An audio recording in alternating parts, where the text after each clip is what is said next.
அந்த பாஷாவோட ஃபைல் எடுத்துட்டு வாங்க. எந்த பாஷா சார்? பாம்பே பாஷா.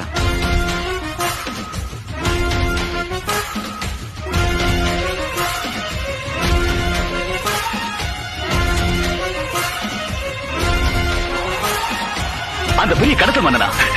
என்ன சார் இது? பாஷா பேர் சொன்னாலும் இப்படி பதறீங்க? ரொம்ப பயங்கரமான ஆளாச்சு சார். அவன் கிட்ட 4 வருஷம் ஆச்சு. இப்ப இருக்கு அவன் ஃபைலு. அந்த ஃபைலை கொண்டு வாங்க.